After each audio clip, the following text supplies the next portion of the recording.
জানা নাই যে আসলে রোজা কি, রোজার মূল বিষয়টা কি।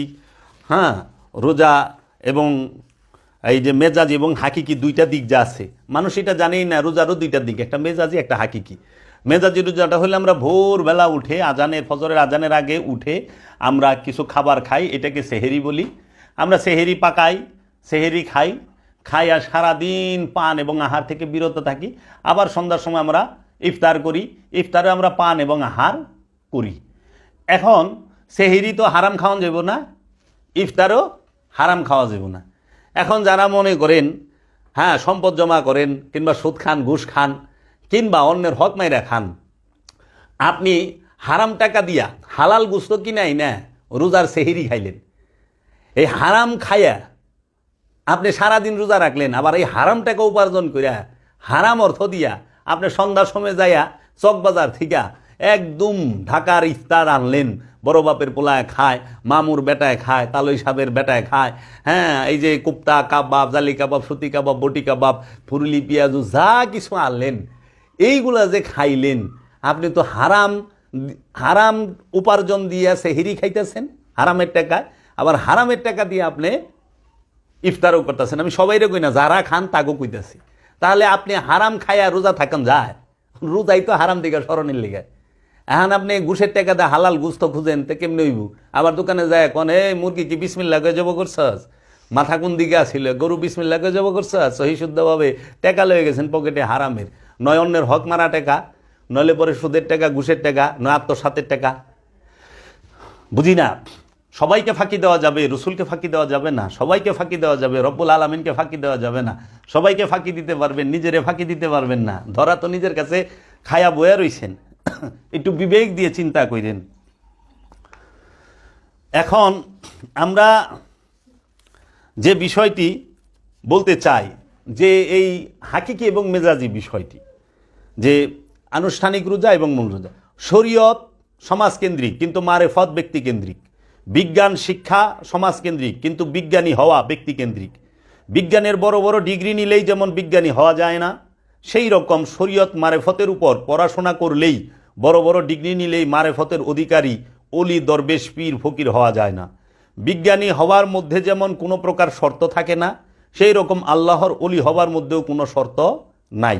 তাই তো কোরআনে আল্লাহ বলেছেন ইউতি মাইয়া শাও, অর্থাৎ দান করা হয় যাকে খুশি তাকে। আল্লাহ যাকে খুশি তাকে তার খাস রহমত দান করে। আল্লাহ বলছেন উলকির রোহা, আমরা রু নিক্ষেপ করি, ইউতি মাইয়া শাও যাকে খুশি তাকে। এখানে সিলেকশন। তাই রোজার মূল দর্শনটি যে কি, আল্লাহকে ছেড়ে এই যে রোজা আর ইফতারের বিষয়টি, আল্লাহকে ছেড়ে এই সব বিষয়ের প্রতি খেয়াল ও ফিকির করা এবং আবার কিয়ামতের ভয়, বেহেশতের আশা করা এবং আখেরাতের বিষয়টি ফিকির করা, এই সবগুলো বিষয় রোজার হাকিকি তথা আসল রোজা নষ্ট তথা বরবাদ করে দেয়। আসল রোজা বরবাদ হয়ে যাবো গা যদি রোজার ভিতরে এই খেয়াল থাকে। রোজা রাখলে কিয়ামতের ভয়, বেহেশতের আশা, দুজকের ভয়, হ্যাঁ, এবং এগুলো নিয়ে চিন্তা ভাবনা রোজাকে নষ্ট করে। আসল রোজাটি সঠিক হবে কখন? রোজার হাকিকি তখনই সঠিক হবে যখন বান্দা আল্লাহ ছাড়া অন্য সবগুলো বিষয় দিল থেকে তথা অন্তর হইতে নিশ্চিহ্ন করে দিতে পারবে। তাহলে রোজা কখন সঠিক হবে? রোজার হাকিকি তখনই সঠিক হবে যখন বান্দা আল্লাহ ছাড়া অন্য সবগুলো বিষয় দিল থেকে তথা অন্তর হতে নিশ্চিহ্ন করে দিতে পারে। এমনকি গায়রুল্লাহর এলেম পর্যন্ত থাকে না, এবং সব রকম উমিদ মানে আশা ও ভয় ভীতি আপন হৃদয় হতে, দিল হইতে, কলব হইতে দূর করে দিতে পারে। তখন রোজার হাকিকত আসবে। মেজাজি রোজা কি? এই মেজাজি রোজার দ্বারা কি লাভ হয়? আল্লাহর রসুল হজরত উমর রাদিয়াল্লাহু তাআলা আনহুকে বলতেছেন, হে উমর, সাধারণ মানুষ যে রোজা রাখে তা হাকিকি তথা আসল রোজা নয়, কারণ ইহাতে শুধু পানাহার ও জুমা থেকে পরহেজ থাকে, পানাহার এবং গুনাহ থেকে পরহেজ থাকে। সাধারণ মানুষের রোজাটিকে মেজাজি রোজা বলে জানিও। এই মেজাজি রোজা দ্বারা আসরারে এলাহি মানে খোদার রহস্যের জ্ঞান হাসিল হয় না। মেজাজি রোজাটি একমাত্র জাহিরি সুরতে সীমাবদ্ধ। এই মেজাজি রোজা হাকিকত বিষয়টিতে কিছুই বুঝতে পারে না, বরং অন্ধকারে থেকে যায়। এই মেজাজি রোজা দ্বারা গায়রুল্লাহর পরিত্যাগ সম্ভব হয় না। মেজাজি রোজা দ্বারা কখনোই আপনি গায়রুল্লাহকে পরিত্যাগ করতে পারবেন না, তাগুতকে পরিত্যাগ করতে পারবেন না, খান্নাস মুক্ত হইতে পারবেন না। এটা আল্লাহর রসুল বইলা দিছেন হজরত উমর রাদিয়াল্লাহু তাআলা আনহুকে। এবং এই বাণীগুলো আমি যে বলতেছি সেটি হচ্ছে সুলতানুল হিন্দ খাজা বাবার মক্তবাতে খাজা থেকে নেওয়া, খাজা বাবার লিখিত বাণী, খাজা বাবার বাণী, খাজা গরিবে নেওয়াজের বাণী। এই কিতাব এটি আপনি পাবেন বাবা জাহাঙ্গীরের লিখিত সুফিবাদ আত্মপরিচয়ের একমাত্র পদ 4 খণ্ডের মধ্যে। এরূপ জাহিরি ও মেজাজি রোজা দ্বারা এটুকু লাভ হতে পারে যে গরিব দুঃখী ও মিসকিনদের দুঃখ ব্যথা সম্মুখভাবে উপলব্ধি করা যায় এবং তাতে তাদের প্রতি সাহায্যের হাত বাড়িয়ে তাদের অভাব কিছুটা লাঘব করা যায়। দিওয়ানে মঈনুদ্দিন, পৃষ্ঠা নাম্বার 437, খাজা গরিবে নেওয়াজের লেখা কিতাবে। যারা দেহ মন হতে আপন সত্তার ভেতর খান্নাসরূপী শয়তানটিকে বিচ্ছিন্ন করে দিতে পেরেছেন তারাই কামিয়াব হয়েছেন।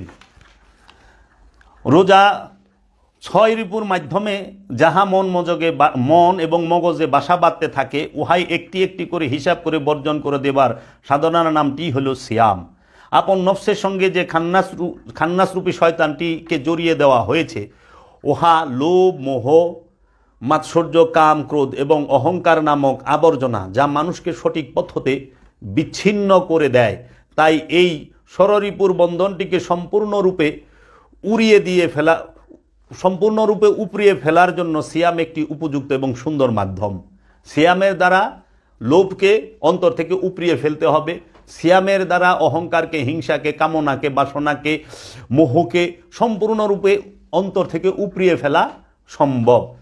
এই আপনি বাবা জাহাঙ্গীরের লিখিত যে একটি কিতাব আছে রোজা ও ইফতার, সেখান থেকে আপনি এই বাণীগুলো পাবেন। হাকিকতে সিয়াম ও ইফতার কাকে বলে এবং কি? নিজের নফসের সঙ্গে খান্নাসরূপী শয়তানটিকে বর্জন করার নামটিই হলো সিয়াম, আর বর্জনের প্রথম মুহূর্তটিকে বলা হয় ইফতার। ইফতার কাকে বলে?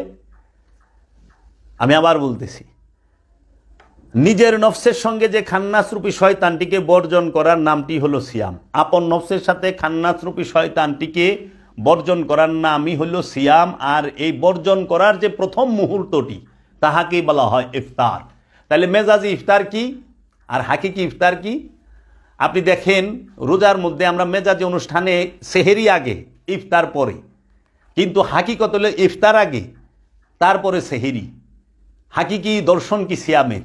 সিয়ামের হাকিকি দর্শনের মূলটি মেজাজিটা সবাই জানে। মেজাজি দর্শনে, মেজাজি বিষয়টিতে প্রথমে সেহেরি, তারপরে ইফতার, প্রথমে সেহেরি, তারপরে রোজা, তারপরে ইফতার, তারপরে তারাবি। তারপরে আমরা দেখি যে জাকাত দেয়, তারপরে কদর হয়, তারপরে ঈদ হয়। আর হাকিকতে হইল সর্বপ্রথম একজন সাধক সে কি করবে? সলাৎকে কায়েম করবে। আপনি যদি সিয়াম পালন করতে যান, সর্বপ্রথম সলাৎকে কায়েম করতে হবে এবং জাকাতকে আদায় করতে হবে। সলাৎ প্রতিষ্ঠা হয়ে গেছে, জাকাত আদায় হয়ে গেছে। জাকাত আদায়ের সঙ্গে সঙ্গে আগে করতে হবে ইফতার।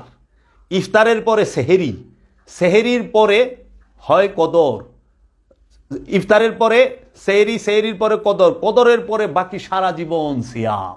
আমি এখন একটা একটা কইরা এর হাকিকি বিষয়টা আপনাদের সামনে বলুম। এখন আমরা দেখি মেজাজিতে যে সর্বপ্রথম আমরা রাত 3টার দিকে উঠে ভোরবেলা, মানে ফজরের আগে খাবার দাবার আহার করি। আমাদের সেহেরি শেষ সময় থাকে। আগে সেহেরি করি, পরে রোজা সারাদিন, তারপরে সন্ধ্যা, মাগরিবের পরে সূর্য ডোবার পরে ইফতার, ইফতারের পরে আমরা তারাবি করি। এখন এই সারা জীবন আমরা জানলাম না যে ইফতার শব্দের অর্থ কী, সেহরি শব্দের অর্থ কী, আমরা জানলাম না জাকাত শব্দের অর্থ কী, আমরা জানলাম না সলাৎ শব্দের অর্থ কী। এই বিষয়ে বেশিরভাগ, যেরকম সলাৎ আরবি শব্দ, সলাতের ফার্সি নামাজ, বাংলা হইল রসুলের সাথে সংযোগ এবং যোগাযোগ প্রচেষ্টা, রবের সাথে সংযোগ এবং যোগাযোগ প্রচেষ্টা। সলাতের বাংলা হলো সংযোগ এবং যোগাযোগ প্রচেষ্টা। জাকাত শব্দের অর্থ কি? জাকাত শব্দের অর্থ হলো পবিত্রকরণ, আপন নফসকে পবিত্র করা, জাক্কা করা, পবিত্রকরণ। যখন একজন সাধক আমিত্ব পরিত্যাগ করে তখন তার জাকাত হয়ে যায়। এর জন্য সলাৎ আপনি সিয়াম করতে গেলে সর্বপ্রথম রসুলের সাথে এবং রসুলের সাথে সংযোগ যোগাযোগ প্রচেষ্টা করতে হবে, তারপরে জাকাত দিতে হবে, মানে আমিত্ব নিজের যে নফস সেটাকে পবিত্র করতে হবে, জাক্কা করতে হবে। জাক্কা কেমনে করবেন? আপনার মধ্যে যে আমির সাথে আমিত্ব আছে, আমির সাথে আমারটাকে সরিয়ে দিতে হবে, উৎসর্গ করতে হবে, আমিত্ব পরিত্যাগ করতে হবে। আমিত্ব পরিত্যাগের নাম জাকাত। যেই মুহূর্তে আপনি আমিত্বকে পরিত্যাগ করছেন, জাকাত হইছে, সঙ্গে সঙ্গে আপনি ইফতার করার উপযুক্ত হয়ে গেছেন। কারণ খান্নাস মুক্তিকেই বলা হয় ইফতার। খান্নাস হতে মুক্ত হওয়ার নামই হচ্ছে ইফতার। খান্নাস রূপী শয়তান মানে যাবতীয় যে রিপুগুলো থেকে মুক্তি হওয়ার নামই হচ্ছে ইফতার করা। এর জন্য আল্লাহর রব্বুল আলামিন এবং আল্লাহর হাবিব বলেছেন যে কি, যে যত তাড়াতাড়ি ইফতার করতে পারে সেই বান্দা আমার কাছে তত প্রিয়। যে বান্দা যত তাড়াতাড়ি ইফতার করতে পারে সে বান্দা আমার কাছে তত প্রিয়। রোজা তথা সিয়াম আমার জন্য, সিয়ামের পুরস্কার আমি আল্লাহ নিজে। এর জন্য রসুলের হাদিসের মধ্যে যে বললো যে যত তাড়াতাড়ি ইফতার করতে পারে সে আল্লাহর কাছে তত প্রিয়, এটা তো মেজাজ ইফতারের সাথে যায় না। কারণ মেজাজ ইফতার আপনি সকালে সেহরি খাইছেন, দুপুরবেলায় আপনি ইফতার করা শুরু করলেন, তো হবে না। কিন্তু হাকিকির সাথে যায়, যত তাড়াতাড়ি শয়তান মুক্ত হইতে পারে, কামনা বাসনা মুক্ত হইতে পারে, এই শয়তানের 19 প্রকার ধোঁকা হইতে মুক্ত হইতে পারে, সে আল্লাহর কাছে তত প্রিয়, সে আল্লাহর বন্ধু, সে আল্লাহর নিকটবর্তী, সে আল্লাহর কুরবাত হয়ে যায়, নিকটবর্তী হয়ে যায়। এর জন্য আল্লাহ বলছে অতি দ্রুত ইফতার করো। তাহলে ইফতার কি? খান্নাস মুক্তি লাভ করা। ইফতার হয়ে গেলেই সেহেরি। সেহেরি শব্দের অর্থ কি? সেহেরি শব্দের অর্থ হচ্ছে আত্মবল। আত্মবল, নফসের নিজের যে শক্তি, সেই আত্মবলে বলিয়ান হওয়া। আত্মবলে বলিয়ান হলে কি হয়? তারে আর খান্নাসরূপী শয়তান কখনো কুমন্ত্রণা ধোঁকা দিতে পারে না।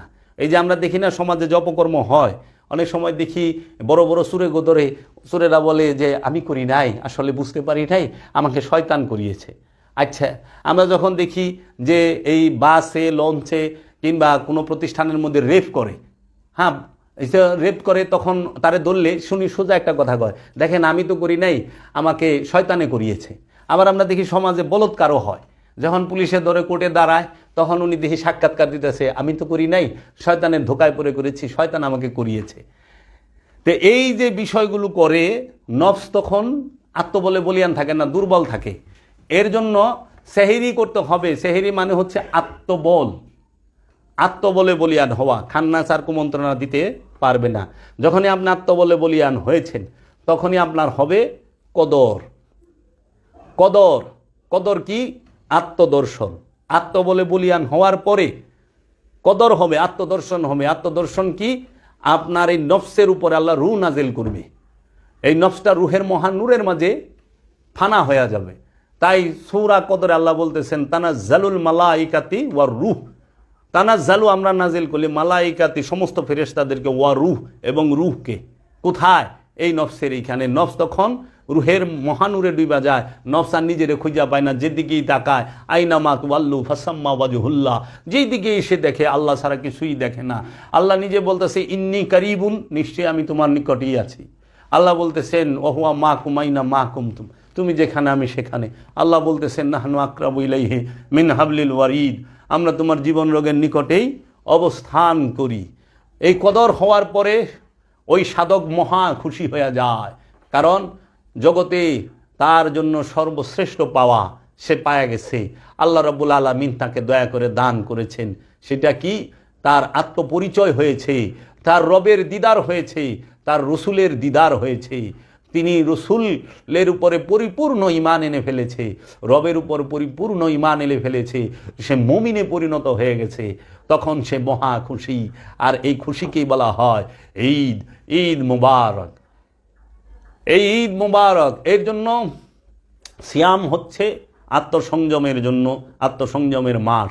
আমরা যেন পেট সংযমের মধ্যেই সীমিত না থাকি, দেহ সংযমের মধ্যেই সীমাবদ্ধ হয়ে না থাকি। আমরা দেহ সংযম করতেছি, পেট সংযম করতেছি, আমরা কিন্তু রিপুকে দমন করতে পারতেছি না। আমরা লোভ লালসা হিংসা কামনা বাসনা থেকে বিরত থাকতে পারতেছি না। রোজার মাসে উচিত ছিল সমস্ত দ্রব্য মূল্যের দাম কমবে, কারণ বিক্রি বেশি। এখন উল্টা হয়ে গেছে, সব জিনিসের দাম এমনভাবে বাড়ায় দিছে, উত্তর সোজা। এক কথায় কয় সংক্ষিপ্ত প্রশ্নের সঠিক উত্তর কি, চাহিদা বেশি, এজন্য দাম বৃদ্ধি হয়েছে। ও তাই নাকি? তাহলে আমিও আহ্বান জানাবো আমরা যেন একটুই থাকি, বিরত থাকি। সেদিন তরমুজ কিনতে গেলাম, 800 টাকা তরমুজের দাম চায়। 11 মাস তরমুজ খাই নেই, তাতে কি হয়েছে? এই 1 মাসও খাইলাম না, বাসুম তো বন্ধ করে দেন না, একটু রাখেন শিক্ষা দেবার জন্য, চিরতরে না, শিক্ষা দেবার জন্য মজুত করে। 15 দিন বন্ধ রাখলে দেখবেন তরমুজ একাই বয়ে ব্যাগ খাওয়ান লাগবো শরবত বানায়া। একটু সংযম হন, একটু কষ্ট করেন, শিক্ষা দেওয়া যাবে মজুতকারীও।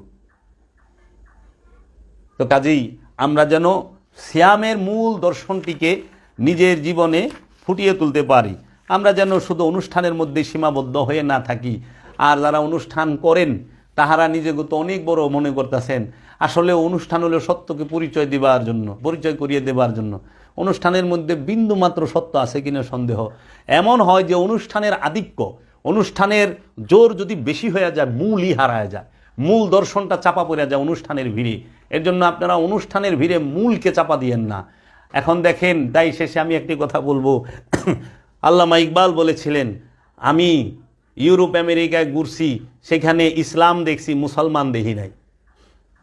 সেখানে মানুষ মানুষকে মূল্যায়ন করে, মানুষ মানুষকে উপকার করে। আমি ইসলাম দেখছি, মুসলমান দেখি নাই।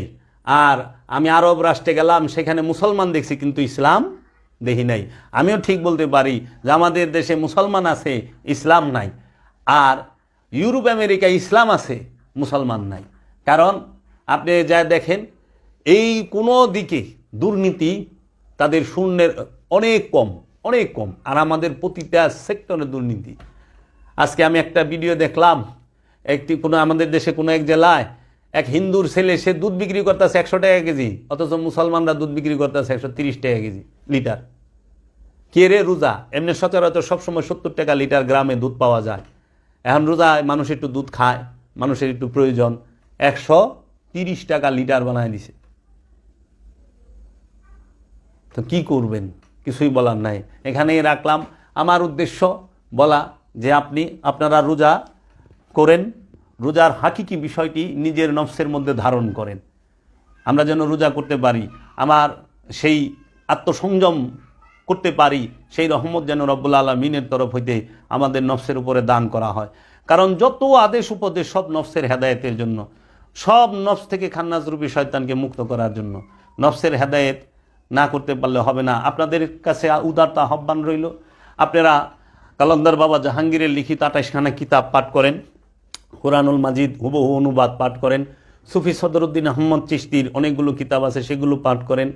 আপনারা সৈয়দ গোলাম মুর্শেদ সাহেবের কারবালা ও মবিয়া নামক কিতাবটি পাঠ করেন, সাদুল্লাহ সাহেবের হাদিস সংগ্রহের ইতিহাস এই কিতাবটি পাঠ করেন, এবং মুস্তাক আহমেদ সাহেবের লিখিত কিছু বই আছে, সেগুলো পাঠ করেন। এবং দেখেন যে কে কী লিখছে, সত্য কোথায়। সত্য অনেক গভীরে, সত্যকে অনুষ্ঠান দিয়ে চাপা দেওয়া হয়েছে। আমরা অনুষ্ঠানের ভিড় থেকে সত্যকে যেন উদ্ধার করতে পারি, এই দয়া ভিক্ষা কামনা করে রবের কাছে এখানেই রাখলাম। আসসালামু আলাইকুম ওয়া রাহমাতুল্লাহি ওয়া বারাকাতুহু। और या मोहम्मद रोज अजल से, या मोहम्मद रोज अजल से मैं तेरा दीवाना।